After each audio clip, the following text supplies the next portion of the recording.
Muy buenas, hoy vamos a hacer el tema sinónimos y antónimos. Este tema es un poquito más extenso de los anteriores en teoría, porque ya saben muy bien que el razonamiento verbal es es poco la teoría. Acá como son dos temas juntos, tanto sinónimos y antónimos, vamos a hablar un poquito más de teoría. Y como ya saben, el formulario va a estar, toda esta tarea, estas actividades van a estar en el formulario. ¿Listo? En cuanto a este esquema, es lo mismo que está arriba en teoría. Termino y lo explico de nuevo. ¿Listo? Entonces, veamos sinónimos y antónimos. Vamos, dice antónimos. Ya sabemos lo que son los antónimos, pero como siempre vamos a dar siempre un poco una definición para, para saber cómo va a ser siempre saber un poco de teoría y saber cómo se debe resolver las alternativas y de las respectivas preguntas, ¿ya? Entonces, antónimos, definición. Se requiere a palabras, o se refiere, perdón, a palabras con significados opuestos o contrarios. Así de sencillo, cuando los significados de dos palabras se oponen diametralmente, estamos frente a dos antónimos absolutos. Nos está diciendo, estamos haciendo entonces una diferencia. Cuando se oponen, hay una oposición absoluta. Tenemos antónimos absolutos. Eso quiere decir que no hay un antónimo a medias, sino hay un antónimo absoluto. Yo podría decirles, acá tenemos un ejemplo, de bizarro, cobarde, de avaro, derrochador, de perseverante, inconstante. ¿Ya? Otro ejemplo podría ser de recién nacido o neonato a un abuelo. Ya son antónimos opuestos. Un antónimo relativo podría ser un neonato y un joven, porque todavía hay un antónimo más que el de joven, ¿no es cierto? Entonces, sigamos, a ver, dice, cuando dos significados de dos palabras más o menos se contraponen, el término son antónimos relativos. Entonces, no tienen una contraposición absoluta, sino contraposición relativa. Se puede poner todavía otros oponentes. Por ejemplo, tenemos de robar, aportar, bajar, ascender, ambiguo, claro. Estos antónimos todavía se pueden poner otros antónimos donde se pueden poner a más. A eso hace referencia. Entonces, los antónimos absolutos son los que ya no pueden, ya tienen ya no tiene otro grado más. En cambio, en los relativos tenemos algún grado. Siguiente, vamos a ver los distractores en los antónimos. Esto tiene que ver en las otras alternativas al momento de marcar. Nos dice, son alternativas que parecen ser respuestas y que generan incertidumbre al buscar la respuesta. Los distractores pueden ser de dos tipos. Tenemos distractores fonéticos. Esto quiere decir, dice, cuando se trata de palabras parónimas o de palabras homófonas, o sea, tienen un parecido al momento de tanto de hablar o de escribir. Ejemplo, tenemos bajar, arriar, arrear, descender, abismar. Eso, izar, entonces. Izar, ¿qué nos dice? Es subir la bandera o las velas de la nave. La respuesta sería arriar. ¿Listo? No arrear. Por ejemplo, un homófono sería arrear. O sea, decir la C. Porque parece, tiene un parecido. Por eso dice homófonos, ¿ya? Otro tipo de distractores tenemos los semánticos. Cuando se trata de palabras cuyo significado tiene alguna relación con la respuesta o son sinónimos directos sinónimos indirectos o relativos. Tenemos ejemplo, caro. Tenemos limitado, módico, barato, económico, cómodo. Caro, entonces nos dice su acepción, su significado es, dícese de los objetos cuyo precio es notoriamente mayor del que realmente le corresponde. Entonces, su antónimo respuesta sería barato. Podría ser módico, limitado, económico, cómodo. Parecen porque su significado tienen un parecido. Sin embargo, el que nos está dando en términos más precisos sería el barato. El de barato, ¿no es cierto? Ya, muy bien. Ahora vamos a ver cómo resolver los ejercicios de antónimos. Recordar el significado de la palabra mencionada, es decir, la premisa o la matriz, en el caso de que la pregunta sea nivel superior, pero si fuera de nivel básico, será suficiente recordar el sinónimo para saber un antónimo. Cuanto más compleja es una pregunta, se tiene que tener más conocimiento. Por eso es que se hace todos los años, el, se hace el, se hace estos temas. Y si se dan cuenta, también hacemos tanto en gramática, hacemos lo mismo. Casi repetimos los mismos temas, pero cada vez son más complejos. En su caso ya es un poco más complejo que lo que hay en primero, aunque no hay mucha diferencia, pero ya cuando está en tercero, cuarto, quinto, ahí es la diferencia, sobre todo en quinto, que es para postular a la universidad también.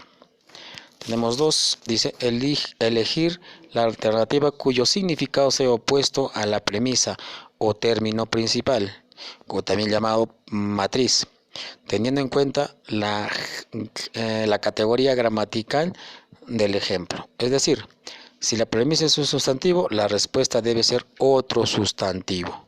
Eso hay que tener en cuenta. Si la premisa es un adjetivo, la respuesta debe ser otro adjetivo. Si la premisa es un verbo, la respuesta debe ser otro verbo, porque tal vez encontramos entre las alternativas, tanto en su significado o en su oposición, tienen que ver bastante, pero nos dice que debemos tener en cuenta que también debe ser un sustantivo, es decir, una categoría gramatical. Eso es en cuanto a los antónimos. Vamos a ver ahora los sinónimos. Entonces, la sinonimia es una relación semántica de identidad o semejanza de significados entre determinadas palabras, llamadas sinónimos, u oraciones. Por tanto, sinónimos son palabras que tienen un significado similar o idéntico entre sí y pertenecen a la misma categoría gramatical. Acá ya nos está especificando que debemos tener en cuenta que debe pertenecer a la misma categoría gramatical. ¿Y cuáles son? Verbo, sustantivo, adjetivo. ¿Y por qué no los demás? Porque los demás son muy fáciles, son preposiciones, adverbios, eso no cuenta. Lo que más son más complejos estamos entre verbos, verbos, adjetivos y ¿qué más? Me olvidaba, verbos, sustantivos y adjetivos. Entonces, clases de sinónimos. Tenemos la sinonimia total. Se da cuando dos términos son totalmente intercambiables en un contexto. Dicha sinonimia total es muy frecuente. Por ejemplo, esposo, marido. Esto, cuando pongamos en una oración, las dos palabras intercambiamos en la oración, no va a haber diferencia. No va a haber diferencia. No va a cambiar el significado de toda la oración. Eso es en la sinonimia total. Sin embargo, vamos a ver la otra sinonimia. Es mucho más frecuente la sinonimia parcial, que se da cuando dos términos son intercambiables en un determinado contexto, pero no en otros. Vamos a ver, dice, ejemplo. Hoy Juan ha venido alterado del trabajo. Ya, vamos a ver qué es alterado. Entonces dice, en este contexto, alterado tiene sinonimia parcial, algo así como nervioso. Viene nervioso del trabajo, ¿no? Ahora vamos a ver, hemos alterado el orden de los ejercicios. Acá ya cambia, la palabra alterado, acá ya cambia en esta oración. Dice, en este contexto, alterado puede ser cambiado por modificado. Ahí sería entonces una sinonimia parcial. porque si decimos que alterado en el otro contexto es nervioso, en la oración de acá hemos, hemos sido nerviosos en el orden de los ejercicios, no sale, ¿no? Por eso hay que tener en cuenta. ¿Listo? Específicamente, las clases de sinonimia reconocidas son las siguientes. Tenemos la sinonimia conceptual. Los términos relacionados permiten al mismo referente y significan exactamente lo mismo. A veces puede haber una cierta preferencia de un dialecto por una forma y la preferencia opuesta por otro dialecto. Por ejemplo, tenemos asno, borrico, marido, esposo, alberca, piscina. Sinonimia referencial. Los términos relacionados permiten al mismo referente, pero no significan lo mismo. No presentan exactamente los mismos rasgos significativos. Por ejemplo, tenemos limonada, mezcla líquida, mesa, mueble. Solamente son sinónimos referenciales. No necesariamente tiene que ser un sinónimo tal cual su significado, sino ya está haciendo una referencia. Si no se encuentra la alternativa, entonces su siguiente alternativa será ver una sinonimia referencial. Vamos a ver por último, vamos a ver los dos últimos. Sinonimia contextual. Los términos relacionados pueden conmutarse únicamente en determinados contextos. Por ejemplo, tenemos las legumbres son pesadas, indigestas.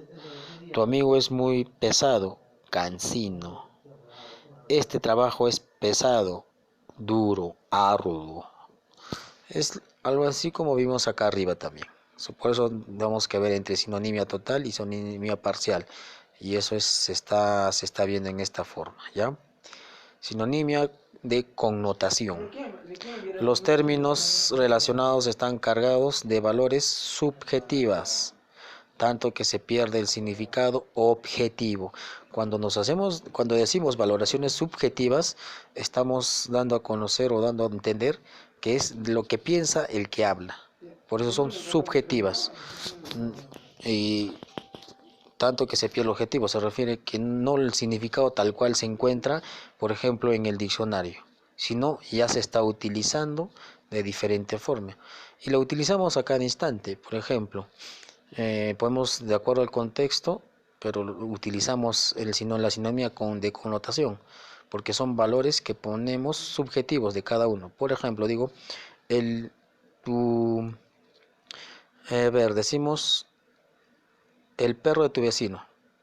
Podríamos hablar en una situación en que podemos decir que el vecino tiene un perro, pero si yo digo en un contexto con una connotación diferente, digo el perro de tu vecino. Estamos hablando ahí que el vecino es el perro, ¿no? Ya estamos cambiando en el significado, ya tanto contextual y connotativo. Y en este caso sería más connotativo, ya no contextual, porque estamos dando un valor subjetivo de lo que nosotros pensamos o le estamos cambiando ese significado a tal palabra. Otro ejemplo, tenemos Miguel es un monstruo de la informática. También le estamos dando una connotación diferente. Cuando hablamos de monstruo, estamos hablando, por ejemplo, de genio hábil en la informática. Muy bien, hasta ahí entonces el tema de sinonimia y antonimia, o sinónimos o antónimos, ¿ya? De esa misma forma se habla. Y como ya les dije, sobre estos ejercicios van a estar en el formulario. ¿Listo? A ver, ahora este formulario nos dice relaciones entre palabras. Dice, se tiene el mismo significado, son sinónimos, es sacerdote, cura. Ahora tenemos, si tiene significado opuesto, son antónimos, es vivo, muerto. Y ya está. Estamos explicando más este esquema, ¿ya? Si solo posee un significado, son monosémicas, es, por ejemplo, tenemos mano. Monosémica se refiere cuando tiene un solo significado, uno solo. Ahora, acá tenemos, por ejemplo, mano, pero si decimos, tal vez ustedes hayan escuchado, ¿qué tal mano? Pues ahí no es un significado, en todo caso no se acepta, eso ya sería una jerga. Eso hicimos, creo, en lenguaje, ¿no? Eso todavía no hay que tomar en cuenta, pero mano simplemente es parte del cuerpo humano, entonces tiene un solo significado. En este caso podemos le ponen otro contexto también, tanto en sinónimo connotacional o sinónimo contextual. Eso ya depende de cómo se use, ¿no? En el habla cotidiana. Tenemos otro, si poseen más de un significado son polisémicas. En su mayoría todas las palabras son polisémicas. Tenemos, por ejemplo, pluma. Puede ser pluma de una parte del ave o puede ser pluma para escribir. Y tenemos otros. Si coinciden en su escritura y su pronunciación, son homónimas. Dentro de estas tenemos homógrafas y homófonas. Como su nombre lo dice, homógrafas, porque se escriben igual. Por ejemplo, tenemos vino, que significa bebida, y vino, que viene del verbo venir. Es la misma estructura y pronunciación, a diferencia de homófonas, que significa la misma pronunciación, o sea, el mismo sonido, pero diferente escritura. Por ejemplo, vaca, un animal, y vaca, que en este caso le ponen un coche. Misma pronunciación. Ahora, en esta situación, tanto la B labial y la B dentilabial, o al revés sería acá la B dentilabial y la B labial, ya no se hace ni en España, pocas son en partes en España se hace esa diferenciación, porque se tendría que decir la primera vaca y la otra vaca, pero nadie ya utiliza esta forma, ¿ya? Por eso son homófonas. Diferente escritura, pero igual pronunciación. Listo. Bueno, eso es todo, chicos. Cuídense. Chao, chao.